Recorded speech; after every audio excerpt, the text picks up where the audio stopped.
Today I'm going to do a review of the documentary The Times of Harvey Milk as requested by my patrons. Thank you, patrons on Patreon.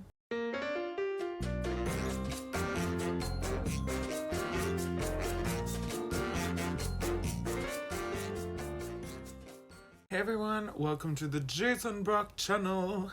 I'm Jason Brock, and today I'm doing a review of the documentary film called The Times of Harvey Milk.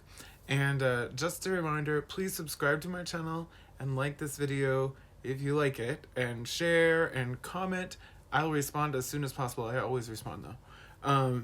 So anyway, the film that I'm reviewing today is called The Times of Harvey Milk, and it's a documentary that was made in 1984.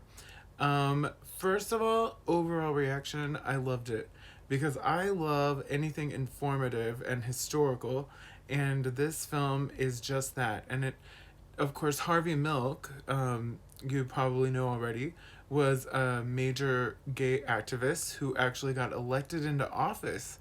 I believe the first gay man elected to office, openly gay man.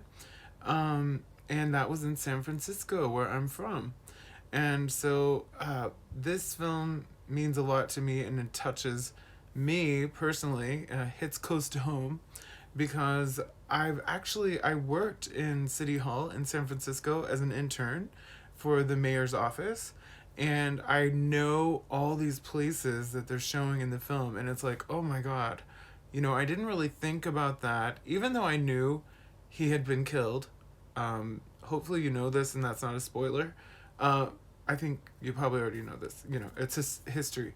But, he was killed in City Hall, San Francisco City Hall, on the second floor, in his office. And I've been to all those supervisors' office. He was a supervisor. There are, how many supervisors? Oh, shoot.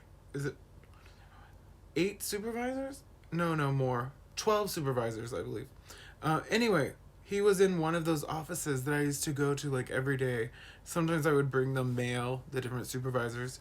And then the mayor was also shot, which is really sad. And I have been in the mayor's office, but it's kind of hard to get in the mayor's office. You have to go through several layers of security. In San Francisco City Hall now, when you go into the doors or open the doors of the mayor's office on the second floor, there are 2 security guards in that room already, and staff. But now, I guess maybe this happened after that assassination. There are 2 security guards right there. And then someone has to open the door for you to go into the next level, and you go through a hallway, and then you can meet the assistant of the mayor. Not the mayor. The mayor's office is past the assistant's office in the final room. So, for him to have been assassinated, for the mayor to have been assassinated, that would be really difficult, but not for, who did the assassination. It was Dan White, that another one who was a supervisor of San Francisco and a former police officer. So he got in because I guess they trusted him, because he's a supervisor or former supervisor at the time. That was a little confusing because he left office and then he wanted to go back and he couldn't. So whether he was actually a supervisor at the time, I don't know what to call it, but that's how he got to the mayor. And of course, no one would have expected that he would have shot him.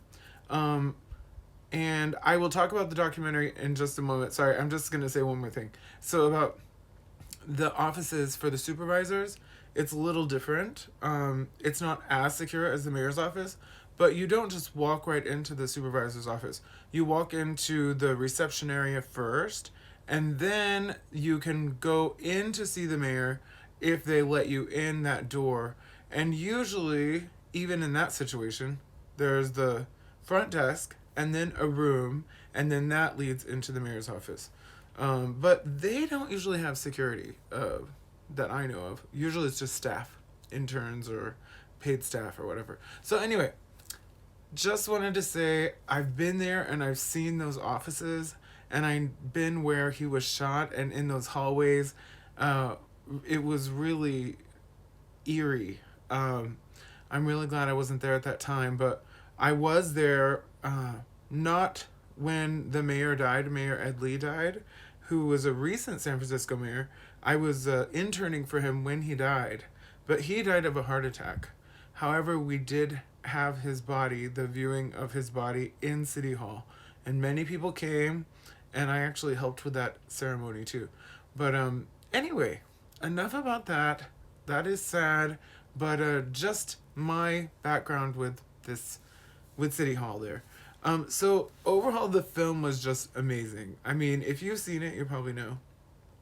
This documentary was so well made. I really don't have a complaint, cause so in a way I'm like, wait, how am I reviewing something that I totally like? Uh, and it's very sad, but also inspirational, because you hear about uh, Harvey Milk's journey, how he came to San Francisco and started with a little camera shop, with his lover. And when San Francisco was really the gay rights movement was just getting started, there were a lot of gay people, but there weren't gay people in office, and police were still raiding bars. And you'll see this in the documentary, they talk about it. And Harvey wanted to make a change. He wanted to do something about it. He wanted to represent gay people, and he often said he didn't think of himself as a politician. He was a part of the community, and wanted to help people. So the documentary was 1984. That's when it was made. That was quite a long time ago. It was directed by Rob Epstein and produced by Richard Sheeman. I don't know if I'm saying that right. Narrated by Harvey Fierstein. I love him. He's a gay legend. He's done so much, like Broadway and other projects, but he was narrating this, and I think that was appropriate, because at least it didn't have to be a gay person narrating, but it kind of was nice for me as a gay person to hear another gay person narrating the story of Harvey Milk, because I feel like it meant something to him. Of course, I'm not saying it didn't mean anything to the straight people, obviously, but you know what I mean. Part of our community, part of Harvey Milk's community. And the music was by Mark Isham. Okay, and the music was fine, but I didn't go to church over it or whatever. You know what I mean? It was good. It was solid. Nothing that I remember too well. That's not really what I was focused on. So yeah. What did you think? Did you see it? What do you think of the music? I should go back and watch it again. So this film interviews a lot of people who knew Harvey Milk and who were close to Harvey Milk, or who just met him in certain political situations. Various people. I really liked that they interviewed so many people. Even a guy who was calling gay people fruits. I was like, okay, I'm gonna forgive you for that, because he did end up saying, he actually liked Harvey Milk, and supported him for supervisor when he was running for supervisor. And in case you don't know, supervisors in San Francisco, they manage a certain, or no, sorry, they represent a certain part of the city. Those 12 different districts? I'm sorry, I believe it's 12, and I haven't lived there for 2 years, so I forget. But anyway, they are voted for and represent that community. And then there's the mayor, and the board of supervisors, all the supervisors, have equal power in a lot of senses. So they kind of check each other, checks and balances.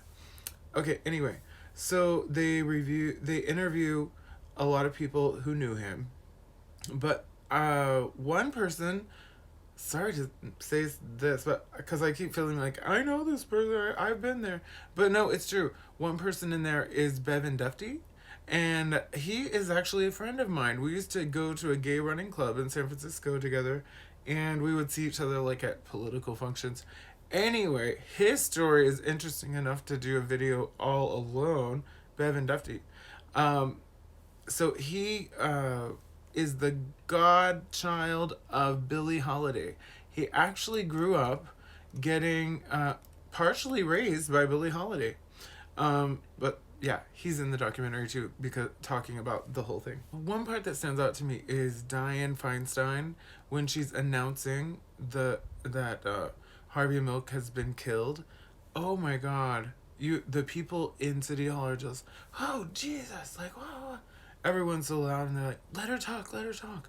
But everyone was so shocked. And that announcement is on video and it's in the documentary. Um, I read or watched somewhere that she was teary eyed, but I didn't see any tears when I saw it. But I'm not saying she should have had tears, but I didn't see tears, okay? But Dianne Feinstein, as you know, has been in office a very long time. Yeah, she's now a senator and has been for years. But she used to work in City Hall in San Francisco. They also talked to Tom Amiano, and Tom Amiano, at the time of this video, appears to have been a school teacher. I knew he was a school teacher, but I didn't know that he was so close to Harvey Milk. He seemed really emotional about his death. And he's been in office, in state office and city office, elected several times. Apparently he's not now, but he went on to be in politics as well. But yeah, one thing you may not know about Tom, who I've met most of these people, sorry, sorry? Yeah, I've met most of these people. Anyway, Tom Amiano is also a comedian, but I think most people forget that because he got elected to office. But yeah, he was doing I didn't actually see his comedy, but you can kind of tell when he talks, he kind of has a bent toward comedy. But anyway, a little bit about what the documentary covers before the assassination, because, I mean, that's the part that really stands out, you know, that you remember so much. And also after the assassination, where they actually show Dan White, the murderer. They show him leaving the city hall after the assassination, and I was amazed that they had that on video. You know, his car, like, driving out of the garage that I've been in myself many times, drove in and out of. And he's going through that garage, and the police stop him and arrest him. It's crazy to see that, you know? And he looks like he's embarrassed, like hiding his face, and they go in an elevator and he turns around. But wow, it's just shocking to see that. Anyway, but about Harvey Milk. So they talk about how he moved from New York into the Castro, and, you know, he became a active member of the community, like, right away, helping people with things. And oh yeah, the area that he lived in is called the Castro, where I used to live too, and many gay people live in San Francisco. But yeah, he was in the Castro, but kind of when it was up and coming and not quite recognized as a gay neighborhood, from my understanding. Or maybe it was already there. But I mean, already, like, really gay.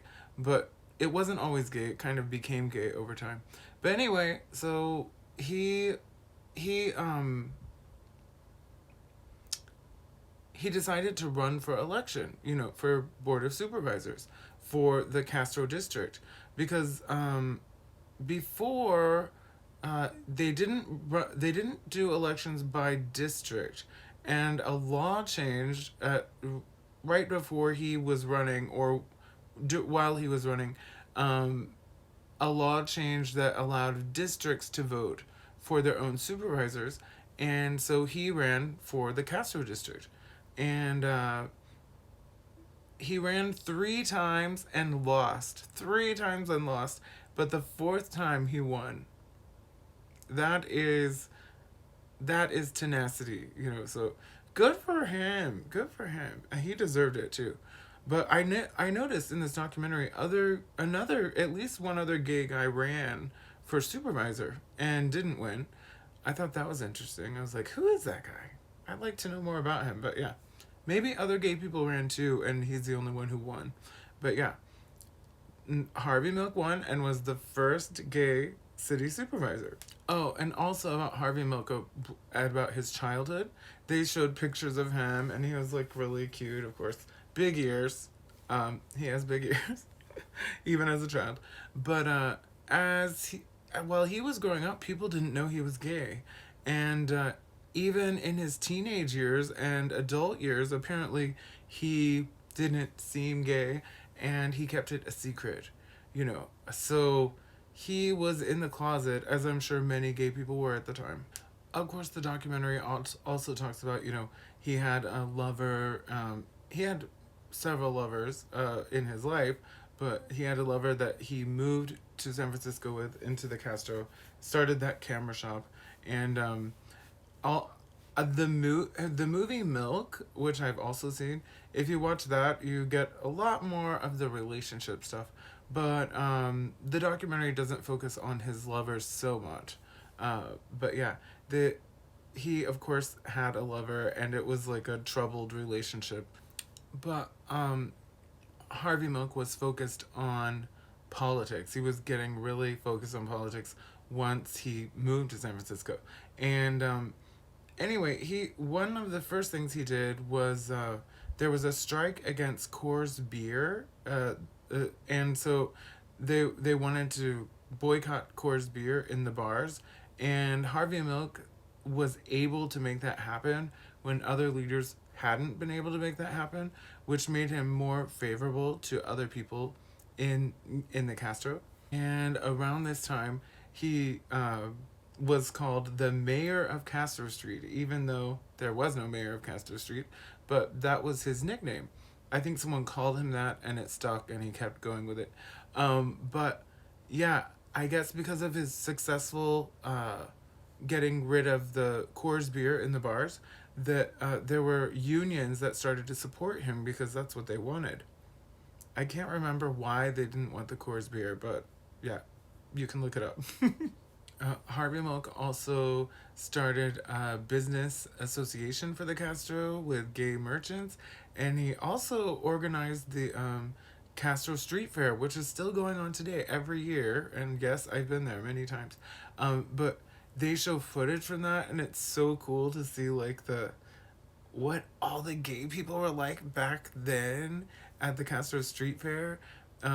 I think this footage they were showing was the first one, but I'm not sure. But anyway, um, in the film you see like shirtless guys, a lot of guys, and there are girls too, but I would say mostly guys, and a lot shirtless and like jean shorts, and of course all over the street. And Sylvester was singing on the main stage, who I love, who also is deceased from HIV/AIDS, unfortunately, but a great singer. If you don't know Sylvester, you should look him up, or her, but I think him is proper. Um, but anyway, they had balloons coming down. It was beautiful. So the the footage, what I notice is the Castro Street Fair now seems more tame. People are wearing a little more clothing, and also they don't hang out on the roofs of the building as much. In this footage, you see a lot of people on the roof of the houses and store buildings along Castro Street. But I don't remember ever seeing that many people on the roofs. And also the Castro Theater, which is pretty famous there, has the big Castro sign. The sign, people were on top of the sign, like standing there. I guess there's room for people to stand. I was surprised because I don't remember seeing that either. But anyway, it just seemed wild and fun, so that was cool.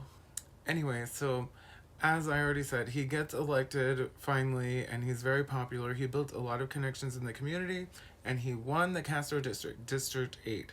And when he was in office, he seemed to work well with other people, and seemed to do politics pretty well, even though he didn't think of himself as a politician.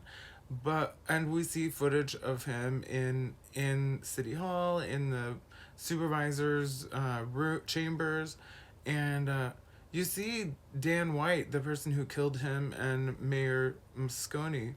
You see them in the same room, and you would never think something like that is going to happen, something so terrible. But yeah, there they are, just sitting in the Board of Supervisors chambers. And of course, I've been there too. There's the audience section, and then there's two very long desks, and then the mayor or sometimes the mayor, sometimes someone else sits in the middle on a higher bench. And anyway, Harvey Milk and Dan White actually sat on the same side with one or two people between them. And those supervisors always sit in the same seats, by the way. So that means that Harvey Milk and Dan White actually sat pretty close together, you know, while he was still alive. But yeah, we see footage, and it's really interesting to see the footage. This whole documentary, so much footage from that time period and earlier in Harvey Milk's life in San Francisco.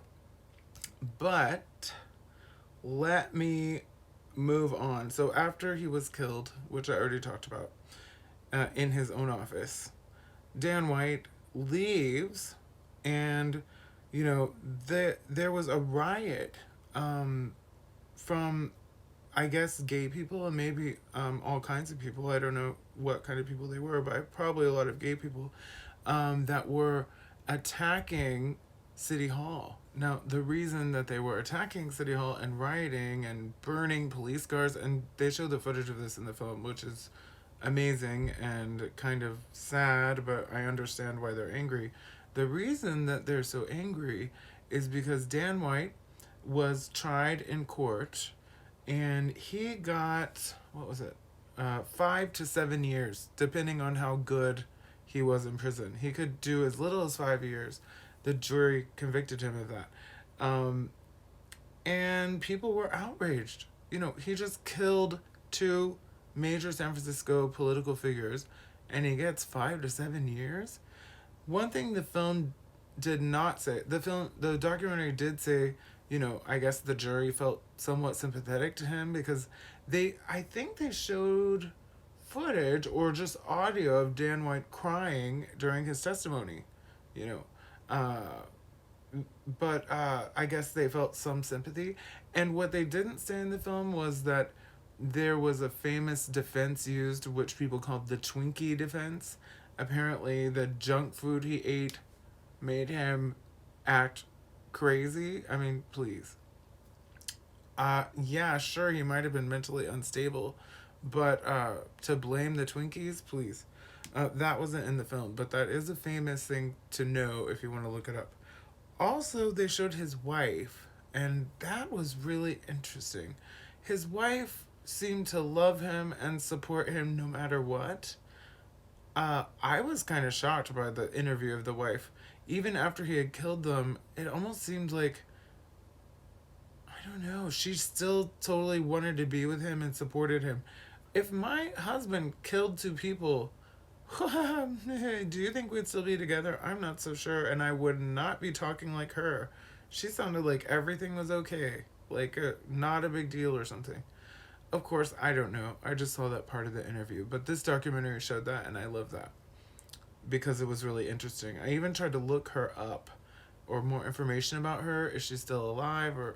But I couldn't really find anything. I think she died the same year that Dan White died, but I couldn't find more than that. I don't know how she died, or even if she did die, maybe that was incorrect.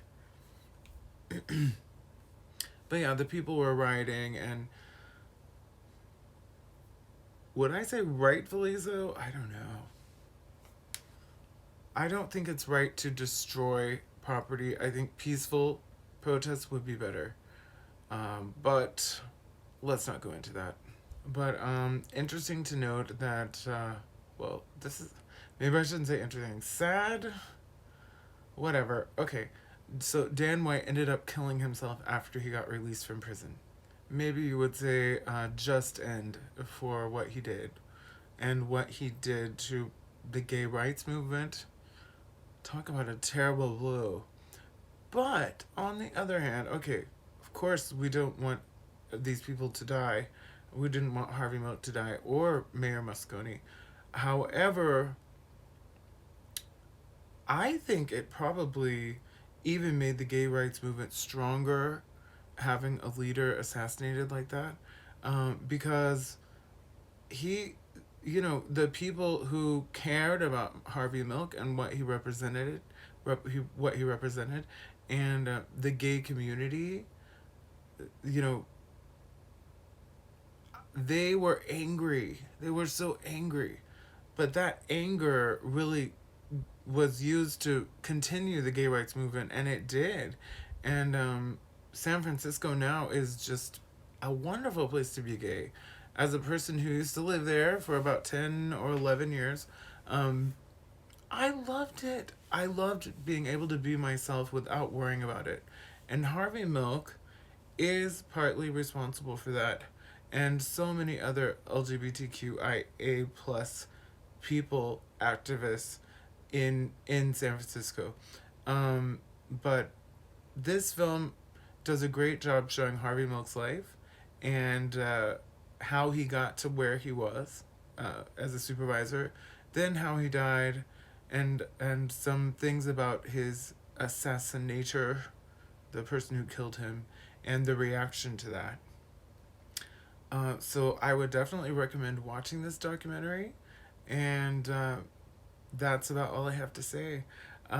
Thank you, Harvey Milk, for everything you did. And I don't know where Harvey Milk is, if his consciousness still exists, but I am thankful for Harvey Milk, along with many other activists and leaders, and just regular people who were bold enough to come out of the closet and be themselves and take the chance of being harmed or losing a job to help all of us have the rights we have today. So, yeah, thank you, Harvey Milk. And thank you for watching this video, everyone, if you watched it. And I hope that you'll subscribe to my channel and like the video and share it.